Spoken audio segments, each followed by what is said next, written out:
everything. Thank you udah klik video ini dan selamat datang di Mr. Sting. Apa kabar dunia?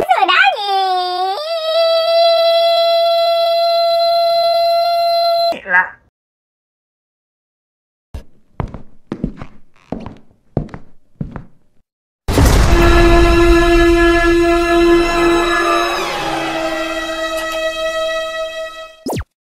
Hai gengs, seminggu lagi nih kita mau lebaran nih. Udah persiapan apa kalian? Pasti udah pada sibuk nih terima hampers gitu dari orang-orang ya. Iya asik banget. Tapi lu belum ngasih hampers lu. Mau nerima doang begitu. Tapi kagak mau modal. Yo jangan begitu ya. Nggak usah pusing-pusing lu. Ngasih hampers apa ya? Kasih aja nih Mira Glossy Series sebox isinya lengkap. Udah satu set. Ada sabun mukanya, ada face tonernya, ada glossy serumnya, krim pagi sama krim malam juga dalam satu box ini. Lah jadi pin make kita. Seger banget. Apalagi kalau dikasih Mineral Glossy Series gini pasti pada happy deh. Biar bisa bikin kulit glowing buat lebaran begitu kan ketemu saudara-saudara jadi pangling. Tuh guys, jadi nggak usah pusing-pusing buat hampers. Kasih aja nih sekotak Mineral Glossy Series pasti langsung pada happy. Bisa jadi glowing buat lebaran nanti. Apalagi kalau kalian pakai voucher ini nih, belinya via Shopee. Langsung udah deh, check out sekarang ya. Guys, kayaknya zaman sekarang mah pacaran ribet bener ya. Istilahnya tuh, buset banyak bener. Ya red flag lah, ya love language lah. Atau yang paling sering disebut sama anak sekarang apa tuh? Toxic relationship. Nah, ngomong-ngomong pacar lo toxic begitu juga nggak? Tapi masih lu pacaran ya? Ya emang demen-demennya nyari penyakit kali lu basicnya ya. Tapi setoksik-toksiknya pacar lo nih, kira-kira lebih toksik sama orang yang satu ini nggak? Namanya John Mehan. Sampai dia nih sering dijulukin sama teman-temannya tuh sebagai Dirty John. Kenapa disebutnya dirty? Lah apa dia jarang mandi? Atau suka ngubek-ngubek sampah begitu? Ya bukan. Perkara ini dia emang bisa begitu menggait mangsa-mangsanya tuh cewek-cewek yang sampai ujung-ujungnya udah kayak psikopat dah. Ini ceritanya seru banget dan bakal panjang kayak sinetron. Heran beneran ada cerita begini gua. Dimana korbannya tuh padahal seorang wanita yang sukses, tajir, melintir. Namanya Debra Newell. Tapi dia nih kayaknya bukan semacam privilege dari orang tuanya ya misalkan orang tuanya kerja di pemerintahan korupsi. Nggak begitu gengs, karena si Debra ini tuh emang tipe-tipe cewek yang pekerja keras, dimana dia sudah menekuni dunia desain interior selama 30 tahun. Nah tapi walaupun dia sukses dalam dunia pekerjaan, tapi kalau dalam dunia percintaan itu nggak sukses. Soalnya tercatat si Debra ini udah kawin cerai sebanyak 4 kali gengs, dan mempunyai 4 orang anak dari perkawinannya tersebut. Nah Debra ini juga diketahui punya masa lalu yang cukup kelam, tapi lebih kepada background dari keluarganya maksudnya. Karena pada tahun 1984 kakak perempuan Debra yang bernama Cindy itu mati dengan cara ini kriminal banget dah. Jadi kakaknya tuh ditembak sama suaminya sendiri yang bernama Billy. Mungkin karena cekcok perhara rumah tangga begitu ya. Tapi ini masalahnya nih ya, beberapa bulan kemudian Billy ini kan akhirnya diadili tuh. Nah yang bikin orang-orang pada gagal paham, ibunya si Debra alias ibunya Cindy juga berarti ya, itu justru memihak si Billy gengs. Mihak menantunya, bukan anaknya yang jelas-jelas ditembak itu sama si Billy. Kan ayah-ayah wae ya. Nah makanya, ini bukannya kita mau gosip ya ibu-ibu bapak-bapak ya. Tahu ya kita lagi puasa. Ini bukan dari gue lo infonya bener ya. Emang beneran begitu beritanya. Jadi ya, banyak yang curiga kalau ibunya tuh punya hubungan gelap sama si Billy. Geger nggak tuh? Keinget kasus yang viral kemarin ya, yang suamiku selingkuh dengan ibuku sendiri. Ya tapi akhirnya menurut hukum, Billy pun tetap dinyatakan bersalah. Tapi hukumannya kayak cuma 5 tahun ya, padahal kan kejahatannya sampai bikin orang mati. Dan parahnya lagi, dia ini ujung-ujungnya bebas setelah 3 tahun di penjara. Jadi nggak sampai 5 tahun juga. Perkara dapat remisi begitulah. Ternyata macam hukum di Wakanda juga sama ya. Yang jelas maksudnya kejadian itu pastinya membuat Debra nih menjadi semacam trauma. Itu kakaknya sendiri loh korbannya, apalagi mereka berdua dekat. Nah bisa dibilang berarti background dari keluarganya Debra itu cukup drama-drama mencekam ya. Ya nanti akan ada benang merahnya nih gengs. Tapi ujung-ujungnya nih seiring berjalannya waktu, Debra ini bisa harus move on dan tumbuh menjadi wanita dewasa yang mandiri, pekerja keras, dan akhirnya sukses. Dia ini bener-bener kayak tipe-tipe cewek yang berkelas lah. Ngerawat banget penampilannya kayak cewek-cewek salon. Ya lama bener gitu ya, ngedemplok di salon. Cuci rambut sampai 2 jam. Manicure, pedicure gitu kan, botox. Perawatan ini ono. Lah kita udah pegal nungguinnya ya. Ditambah dia juga pakai-pakaiannya selalu branded. Mau dari tas, mau dari baju, sepatu, semuanya merek. Dan kalau dipamerin juga nggak takut, duit sendiri. Misalkan tau-tau kalau ada orang pajak, ada orang KPK gitu yang menelusuri sumber kekayaannya, ya udah silakan pak, dicek aja. Nggak usah pakai adegan tau-tau bilangnya, enggak ini tas saya tas KW pak, ya. Bisa-bisaan begitu ya. Tapi namanya juga manusia. Di balik kehidupannya terlihat sempurna, Debra ini juga akhirnya merasakan kesepian dan menambahkan kasih sayang. Ingin punya sosok pendamping. Tetapi apa dikata? Mungkin dia kebelet punya pasangan kali ya. Jadi screening orang-orang nih nggak terlalu rinci gitu. Ngepoinnya nggak sampai ke akar-akarnya. Yang ujung-ujungnya dia apes banget nih ketemu sama satu cowok yang definisi dari red flag, yaitu si John Meehan tadi. Dimana John ini tuh lahir pada tanggal 3 Februari tahun 1958 di San Jose, California. Nah, sejak masih muda, John ini memang sudah menunjukkan apa ya, sifat yang toksik banget lah. Karena dia suka berbohong, licik, emosian, manipulatif, yang mana semua sifat jeleknya ini ternyata emang keturunan dari sang ayah. Emang kalau ditanya, contoh sifat jeleknya bagaimana sih? Nih ya, misalkan ya, waktu dia masih remaja tuh, John ini pernah lompat di depan mobil lagi berjalan, terus acting gitu pura-pura ketabrak, supaya bisa dapat asuransi yang besar gitu kan, untuk, aduh lu nabrak gue. Ala-ala kasus di sini banyak begitu juga kan, orang iseng begitu. Nah, tapi ternyata itu diajarin sama bapaknya tuh. Tapi bapaknya beleguk siak ya. Tapi nggak cuma itu, gengs. Si John sama bapaknya nih, pernah ngelakuin apa ya, semacam penipuan bisa dibilang di sebuah restoran. Dengan cara masukin potongan gelas gitu pecahan beling ke dalam makanan mereka. Terus pura-pura keselak gitu kan makan potongan beling itu. Nyalahin deh pihak restoran biar dikasih makan gratis. Ya, mending lu ikut kuda lumping sana. Sekalian tuh lu cemilin tuh beling-beling. Ya karena didikan nggak bener dari bapaknya. Dari umur belasan tahun akhirnya John ini tumbuh menjadi sosok remaja yang rusak. Dia jadi pemakai nih dan penjual narkoboy lah. Bahkan sempat tuh ketangkep sama polisi sekali. Tapi karena jatuhnya masih di bawah umur ya, walaupun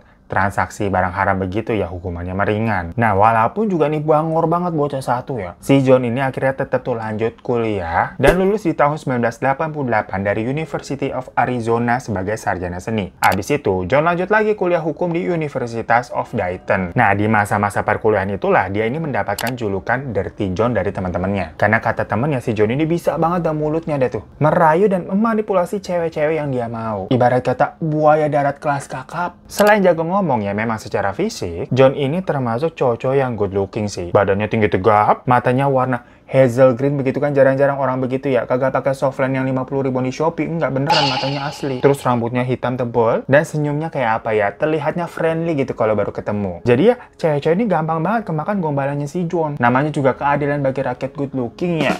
Nah, sampai ada salah satu cewek nih yang kepincut sama si John. Namanya Tonya Sells. Dimana Tonya ini merupakan anestesia yang namanya ya. Itu loh, orang atau perawat yang suka ngasih obat bius ke pasien-pasien misalkan mau operasi ataupun pasca operasi. Intinya pokoknya si John sama Tonya ini tuh resmi menikah pada bulan November di 1990. Waktu itu, usianya Tonya itu 25 tahun dan si John ini padahal ya 31 tahun. Tapi si John itu bohong. Dia ngakunya masih berumur 26 tahun. Jadi kayak korupsi 5 tahun begitu ya. Nggak paham juga biar dikata apa sih? Pada 25 sama 31 ya masih jarak yang ideal ya untuk berhubungan suami istri. Nggak toto yang tua-tua banget, enggak. Sampai-sampai pas nikah nih, si John ini datangnya sendirian doang. Alasannya katanya, aduh orang tua gue pecandu. Terus saudara-saudaranya lain tuh yang miskin-miskin gitulah, malu-maluin doang. Pokoknya si John ini bilang nggak mau ngerusak vibes pernikahan mereka. Ya sebagai cewek, si Tony ya percaya-percaya aja tuh. Karena kalau di sana kan pernikahan secara casual gitu biasa aja ya gengs ya. Nggak kayak di sini apa gede-gedean ngundang keluarga sekampung begitu, kagak. Sampai akhirnya pokoknya mereka dikaruniai 2 orang anak perempuan. Nah, setelah menikah, si Tonya tadi kan memang profesinya sebagai perawat anestesi. John ini tuh minta dibantu untuk ikut sebuah program biar dapat itu tuh sertifikat buat menjadi perawat anestesi juga biar kayak si Tonya. Ya tapi gue kurang paham ya, denger ya, tujuan John ini tuh apa ya? Padahal kan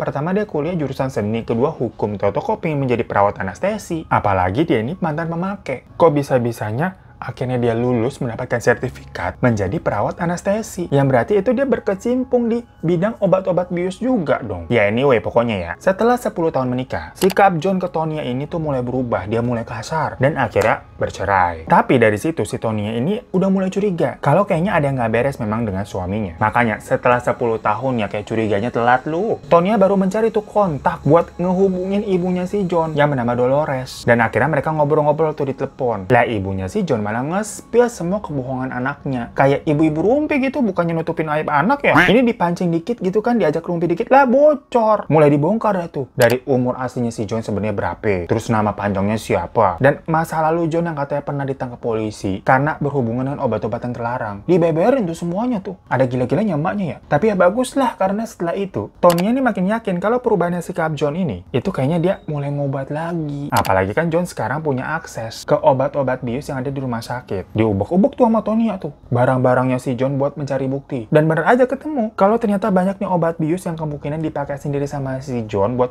nge-fly. Akhirnya si Tonya ini ngelapor polisi dengan bilang si John ini nyuri obat bius dari rumah sakit. Ditelusurin lagi tuh akhirnya sama polisi kan laporannya. Yang dipikir-pikir kalau si John ini berani-berani nyuri-nyuri obat, jangan-jangan dia ngelakuin hal-hal error lainnya. Ternyata bener. Menurut pengakuan rekan kerjanya di rumah sakit, John ini tuh sampai pernah kayak orang mabok gitu bobo pistol ke dalam rumah sakit, terus nyuri obat bius yang harusnya itu obat dikasih ke pasien. Makanya polisi akhirnya menggeledah John dan di kamarnya ditemukan ada 45 kontainer. Jadi kayak kotak gitu ya, berisi macam-macam obat bius dan senjata api yang isinya penuh gitu, ada pelurunya. Di situ John ini dinyatakan bersalah dan divonis 6 tahun penjara karena pencurian dan memiliki senjata ilegal. Cuma lagi-lagi ternyata ya gengs, hukum di sana tuh lah sama apa kabar dunianya nih sama negara di Wakanda. Abisnya nggak tahu gimana si John ini akhirnya berhasil bebas setelah 17 bulan penjara aja. Padahal kan tadi vonisnya 6 tahun penjara, berarti bebasnya 1 tahun 5 bulan penjara doang ya. Abis itu John lanjutin hidupnya lagi lah dengan kerja sebagai ya perawat anestesi lagi.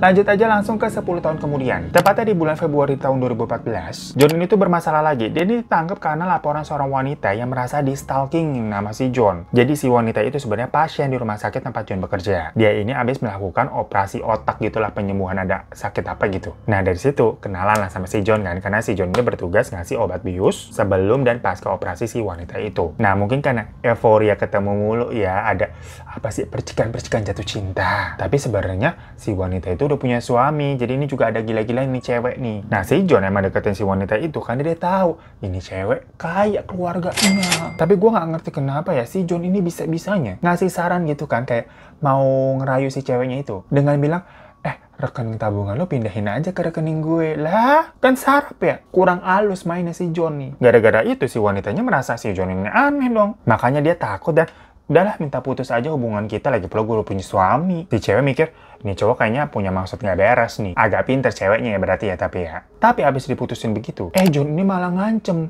Katanya, gue bakal kirim foto-foto syur kita ke suami dan keluarga lu gitu. Ya karena merasa mendapatkan ancaman, wanita ini lapor ke polisi. Dan si John akhirnya dipenjara beberapa bulan karena kasus itu. Abis bebas nih, di tanggal 8 Oktober 2014, masih tahun yang sama, dia kenalan secara online sama cewek, si Debra Newell tadi yang pertama kita bilang. Yang wanita kaya. Nah tapi konteksnya di sini umur mereka berdua udah kagak muda. Si John ini udah berusia 55 tahun, yang merupakan seorang duda. Sedangkan Debra lebih tua lagi nih, 59 tahun, yang udah kawin cerai 4 kali. Tapi meskipun udah berumur, mereka ini hitungannya masih ganteng sama cantik ya, apalagi si Debra kan perawatan mulu. Makanya lu juga perawatan. Pakai Miracle Glossy Series. Masuk ya. Dan saat itu juga mungkin momennya pas. Karena si Debra ini emang lagi nyari pasangan kan, butuh kehangatan. Buka-buka aplikasi match sama si John. Yang mana si John ini membangun profilnya kayak sebagai cowok yang wah begitu. Tapi pastinya tipu-tipu. Karena dia ngakunya sebagai dokter, gengs. Terus dia bilang penganut Kristen yang taat. Dan juga seorang duda yang mencari cinta sejatinya. Lah elah, cinta. Ada gini ngomongin cinta. Cinta? Hari gini gitu loh ngomongin cinta. Tapi gara-gara dilihat sama si Debra, si John ini good looking juga ya, kepincut dia biasa cewek. Mereka lanjut tuh chat-chatan. Dan ternyata pas ngobrol, lo kok cocok enak ya ngobrolnya ya. Diputuskanlah untuk ketemuan yuk ngedate pertama kali. Di sebuah restoran steak bernama Houston's. Nah, di kencan itu, Johnny abis-abisan membuat si Debra nih harus bisa kagum sama dia. Salah satunya, dia menceritakan pengalamannya sebagai seorang dokter yang katanya pernah bertugas di wilayah perang di Irak. Yang mana yaitu ngarang bebas ya. Dia dokter aja bukan. Kan dia perawat anestesi, bukan dokter. Pokoknya Johnny ini ngaku punya beberapa rumah kayak ada di daerah Newport Beach sama di Palm Springs yang gede-gede lah. Pokoknya dari kencan pertama itu, Debra berhasil tuh kemakan sama tipu dayanya si John. Dan ngerasa kalau, wah ini kayaknya laki-laki yang gue cari selama ini nih. Kayak, kemana aja kamu mas gitu kan, langsung bersinar tuh matanya si Debra tuh ngeliat si John tuh. Dan ternyata si John ini juga sama nih, dia juga suka sama si Debra karena memang walaupun si Debra ini lebih tua dari dia ya, tapi masih cantik, masih kenceng gitu. Apalagi si Debra ini kaya dan mudah ditipu. Nah, melihat potensi bisa cuan, John ini langsung memperlakukan si Debra bak ratu, dimana dia selalu ngasih pujian-pujian dan perhatian yang berlebih dengan si Debra. Kayak love language-nya berarti apa tuh? Word of affirmation ya kalau kata anak sekarang ya.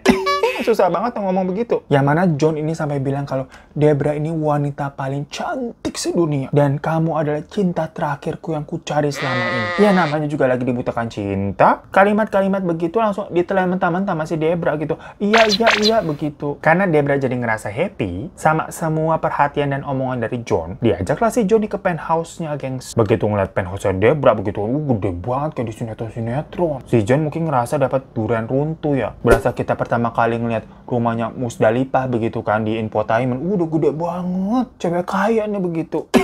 Si John langsung kebeling setan tuh, mau mengarah ke adegan-adegan ranjang gitu kan. Tapi Debra ini bukan tipe yang buru-buru, karena gimana pun juga kan mereka jatuhnya baru kenal. Di situ Debra mengira, John ini sama aja kayak laki-laki lain. Maunya cuma asik-asik aja. Ditolak tuh sama Debra tuh. Tapi setelah beberapa hari kemudian, mungkin John ini merasa salah taktik ya. Akhirnya dia ngubah treatmentnya. Menjadi lebih hati-hati dan lebih bersikap gentleman. Ya bener-bener aja. Setelah menjalin hubungan kira-kira lah semingguan lah. Debra ini makin kepincut sama John dan mereka semakin dekat. John pun bilang kayak, aku ingin menghabiskan sisa hidupku denganmu gitu. Diajak nikah si Debra tuh. Cuma walaupun Debra yang merasa nyaman juga, tapi tetap dia nggak mau buru-buru. Lah dia udah kawin cerai 4 kali, jadi lebih picky gitu ya. Namun mungkin karena memang udah kepincut, si Debra ini apa yang nggak terlalu nge sama keanehan-keanehan yang sebenarnya dilakukan sama si John. Salah satunya nih ya, setiap ketemuan, si John ini selalu pakai baju dokter. Yang bajunya biasa kayak mau operasi begitu yang terusan. Kalau di rumah sakit katanya sebutan bajunya baju OK. Ya sebenarnya sih wajar-wajar aja misalkan kalau ada perawat atau dokter yang pakai baju seperti itu terus keluar. Mungkin menghadiri acara karena nggak sempet ganti gitu. Tapi ini masalahnya, tiap kali mereka ketemuan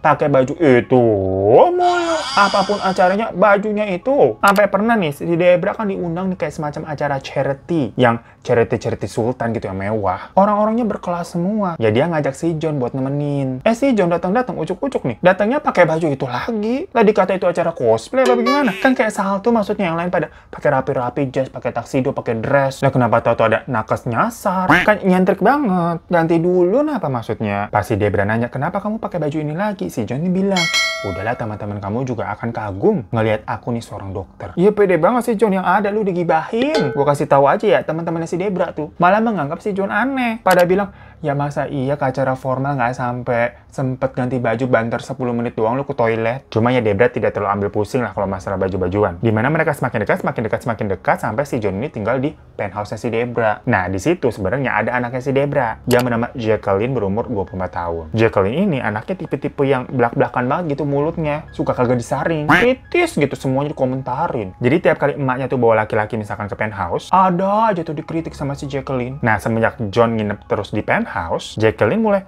notice nih hal-hal yang dia nggak suka dari si John. Ya pastinya pertama soal dandanannya si John. Yang menurut Jacqueline ini acak-acakan kayak orang gelandangan lu. Beda banget soalnya kan sama penampilan ibunya yang stylish gitu kan, modis, barangnya branded. Lah si John kelihatannya lu ngapain pakai baju dokter mulu, kagak punya baju lu. Ya tapi Jacqueline nggak cuma ngeritik penampilan si John aja ya, macam juri Asian Next Top Model.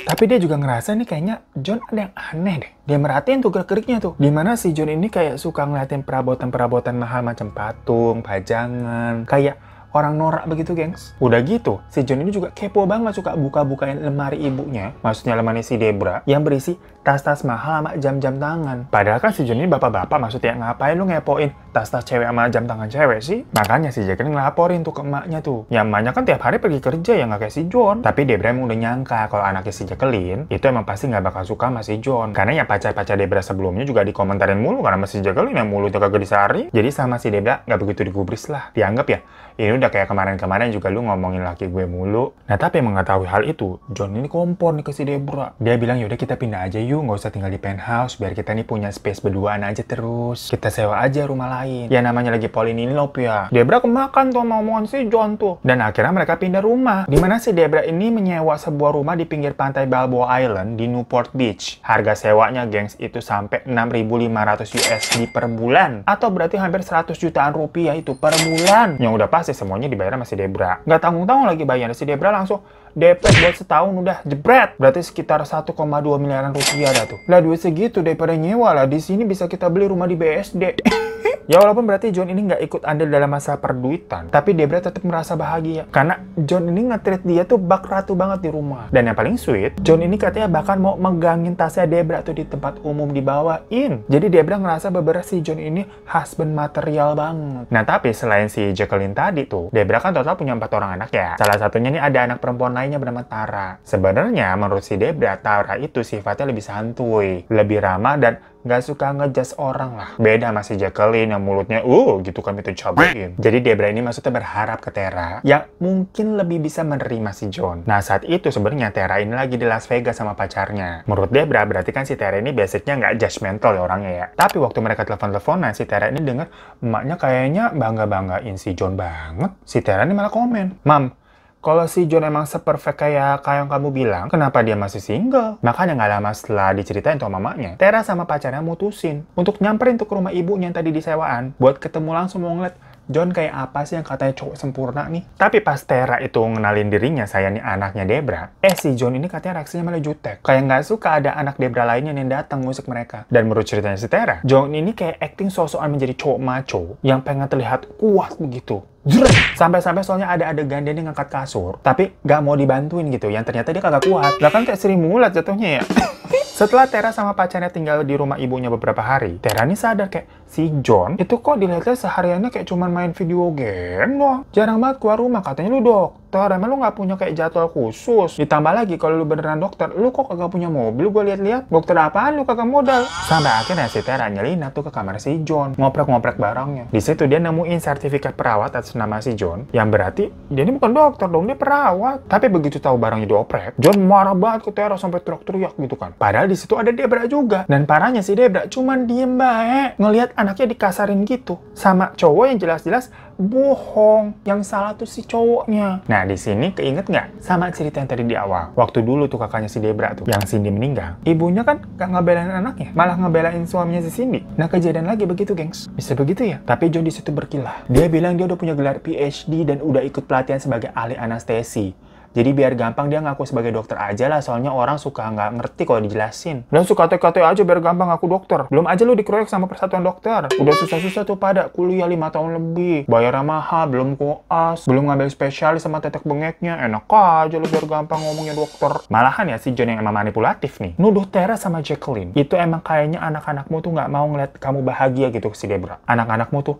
pingin kamu mati cepat biar mereka dapat warisan. Ya lagi-lagi si Debra malah percaya tuh sama omongan si John. Jadinya hubungan antara ibu sama anak nih retak. Setelah pertengkaran hebat itu, Debra tapi ngerasa stres terus curhat ke terapisnya. Soalnya kan dia dilema ya antara memilih keluarga anak-anaknya atau si pacarnya nih si John. Nah tapi si terapisnya itu malah meyakinkan Debra untuk membuat batasan kepada anak-anaknya. Kalau kamu emang cinta sama si John, ya udah gas aja, nggak usah pedulin anak-anakmu. Anak-anakmu udah gede, kata si terapis begitu. Ini terapisnya agak ngadi-ngadi ya, sesak. Jadinya Debra makin memilih si John. Nah biar John nggak dipandang sebelah mata sama anak-anaknya ya, di makeover tuh, dibeliin barang-barang branded gitu. Biar si John terlihat mentor juga, nggak malu-maluin kalau jalan sama Debra. Dan mereka nih liburan nih ke Las Vegas kan, mau happy-happy. Nah di Las Vegas kalian tahu orang-orang biasanya ngapain kalau kagak judi, mabok sama kawin. Soalnya kalau kawin di Las Vegas katanya gampang banget, macam beli kuaci di Alfamart. Makanya momen itu dimanfaatkan sampai si John. Si Debra dibuat mabok, terus kawin nih mereka. Menikah maksudnya, kawin sama nikah sama aja lah. Tapi pada saat itu, status pernikahannya masih Debra sembunyikan ke anak-anaknya ya. Karena tahu pasti anak-anaknya ini kaget dan menolak. Tapi di satu sisi, si Debra ini punya keponakan yang emang udah dianggap anak sendiri lah, namanya Chad, laki-laki. Jadi si Chad ini emang anaknya si Cindy, kakaknya Debra. Ya karena Cindy udah nggak ada, jadi kayak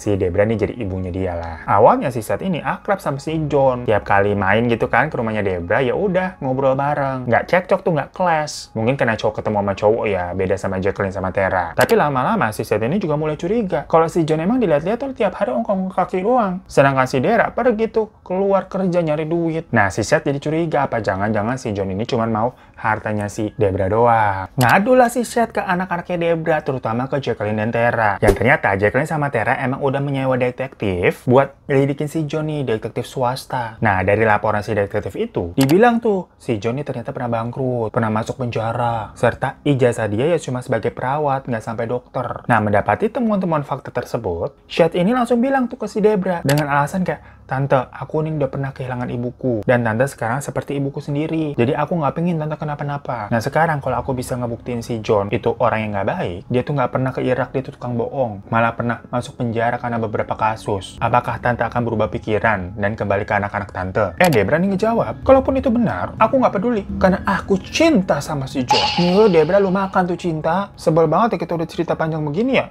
Emang kamu mau makan dengan cinta? Ini tuh ya macam temen yang udah kita nasihatin begitu kan, enggak, dia nggak baik gitu, tapi dia bel. Ujung-ujungnya putus nangis-nangis lah, kita juga yang repot kan. Ah elah, cerita lama. Nah tapi dari situ si Debra ini langsung nanya ke si John, terus bilang katanya semua info ini saya dapat dari si Shad. Ya si John yang ngiranya tadinya Shad ini bro, langsung marah dan menganggap sekarang Shad ini sebagai musuh dia kayak si Jacqueline dan Tara. Sampai kebetulan tahu-tahu ada surat nih datang ke rumah untuk si John. Tapi waktu itu yang terima si Debra. Debra penasaran nama isi suratnya ini apa ya, langsung dibuka aja sama dia dan dibaca. Yang ternyata itu dari mantan temen napinya John di penjara. John yang tahu suratnya dibuka sama si Debra marah-marah dia. Kayak, lancang banget, kamu ini kan privasi saya. John berkilah katanya, enggak, itu sahabat pena saya doang. Karena saya ini filantropis. Sebagai sukarelawan yang suka rutin berkomunikasi dengan orang-orang di penjara. Katanya begitu bisa aja ngelesnya si John ya. Tapi tetap aja si Debra tuh udah ngerasa janggal nih. Karena kan sebelumnya Shad udah ngasihin kalau John ini seorang residivis pernah di penjara. Kok kebetulan banget nih ada surat dari temennya di penjara. Nah besokannya waktu John pergi, Debra mulai tuh geratak-geratak barangnya si John. Di situ dia baru nemuin banyak fakta soal suaminya yang dia nggak sangka-sangka sebelumnya. Bahwa ternyata John ini udah lama nggak kerja sebagai perawat anestesi karena dia terbukti kecanduan obat painkiller dan dipenjara karena hal itu. Debra juga nemuin fakta kalau si John itu terlibat kasus penipuan dari tahun 2005 sampai 2014. Dia juga ngebaca tuh dari catatan pengadilan yang nyebutin kalau John ini pernah nipu, neror, bahkan nyolong harta dari banyak wanita. Dan korbannya memang kebanyakan dari situs kencan online yang dia temui. Debra juga menemukan sebuah pistol, GPS tracker, cyanida, dan banyak barang-barang apa yang serem mencurigakan begitu. Yang akhirnya Debra ini berkomunikasi dengan detektif swasta yang disewa sama anaknya tuh. Nah dari situ ditemukan fakta lagi. Kalau ternyata waktu John ini masih di penjara, dia pernah nawarin bayaran sebesar 10.000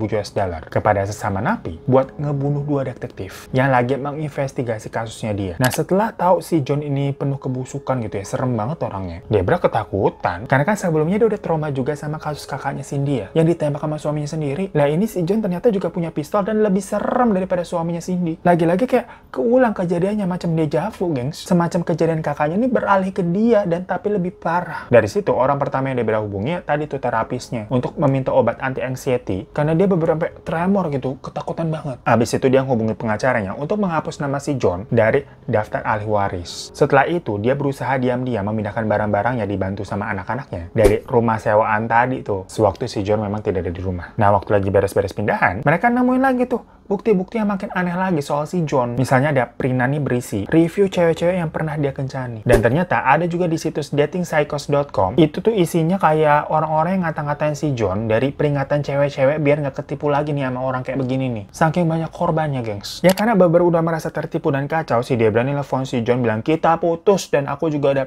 pindah dari rumah. Tapi di situ John langsung marah besar. Dia bilang katanya dia akan mengambil setengah harta milik si Debra. Jadi emang udah ngincer harta, gengs. John juga ngancem kalau dia tuh bisa mencelakai Debra karena dia punya kenalan banyak mafia. Lu jangan macam-macam sama gua lu. Nah karena geretakan-geretakan yang mungkin terjadi yang menakutkan ya sama orang kayak begitu, detektif tadi tuh nyaranin si Debra buat ganti penampilannya sebentar deh, kayak misalnya pakai sunglasses kalau keluar ataupun cat warna rambut. Dan sementara juga pindah aja kamu dari hotel ke hotel, kan duitnya nggak berseri ya. Maksudnya biar John ini susah ngelacaknya. Tapi ya gengs, kita udah panjang-panjang begini udah busak nih mulutnya. Yang bikin gedek adalah sabar tapi ya masih puasa nih. Abis udah ngancem-ngancem heboh begitu, udah drama nih. Si Debra juga udah sempat tuh make over dirinya tuh, biar kagak bisa dicari sama si John. Tapi si John ini akhirnya tetap ngechat mohon-mohon dengan bilang, aduh aku nih masuk rumah sakit, aku kangen sama kamu. Dengan bodohnya, si Debra lulu dan jangan ke rumah sakit. Udah ya, capek gua nyeritain cerita orang bucin begini nih. Dibilangin perak, bebel banget si Debra lah, bodo amat. Yaudah, thank you semuanya ya. Dadah.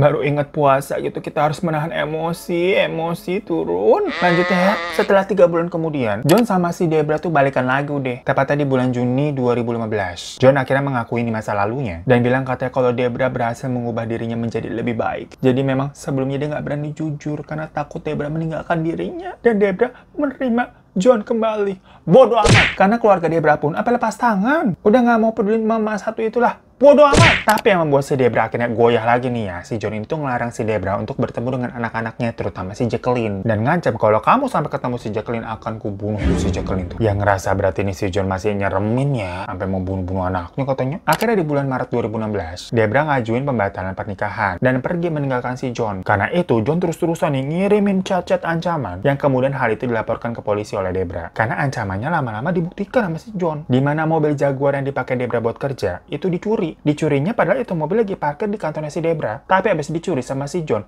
mobilnya dibakar. Nah, setelah meneror si Debra, Johnny pergi nih buat meneror si Tera. Dimana dia diam-diam datang sambil membawa pisau dan menodongkan ke si Tera. Ya, Tera yang kaget tuh berhasil nih membela diri dengan teriak dan menendang John sekuat mungkin. Dari situ adu pergulatan tuh. Yang mana Tera ini berhasil merebut pisau dari si John dan langsung menusuk John sebanyak 13 kali. Dimana tusukan terakhir itu pas banget kena mata sampai nembus kotak. Nah, untungnya pada saat itu ada tetangga yang ngeliat ya dari awal kejadiannya juga dan langsung mengamankan situasi. Tapi ternyata di situ si John itu langsung mati. Dia sempat dibawa ke rumah sakit dan dirawat selama 4 hari. Namun abis itu baru nyawanya tidak tertolong di umurnya 57 tahun. John yang telah tiada akhirnya juga dikremasi tanpa ada upacara peringatan apapun. Karena udah nggak ada orang yang peduli sama si John sebenarnya, termasuk keluarganya sendiri. Kayak orang yang udah pernah benci aja sama dia. Ya tapi pastinya kejadian itu membuat si Debra ini menjadi sangat trauma dan butuh waktu untuk sembuh dari trauma tersebut. So itu guys, drama panjang yang berdefinisi dari cowok red flags dan cowok toxic. Debra sendiri sangat merasa menyesal udah ngebawa cowok berbahaya seperti si John ke dalam keluarganya dia. Dan sampai nggak ngedengerin nasihat anak-anaknya sampai clash kan tuh. Nah dari situ cerita mengenai Dirty John itu rame. Sampai diangkat menjadi TV series juga. Kalau kalian mau nonton ada di Netflix. Ya udah, semoga kalian jangan bebel lah ya. Kok dibilangin gitu kan itu orang jahat nggak baik begitu teman-teman lu lagi bucin. Capek kita habisnya ngomong. Panjang bener tapi seru ya ceritanya.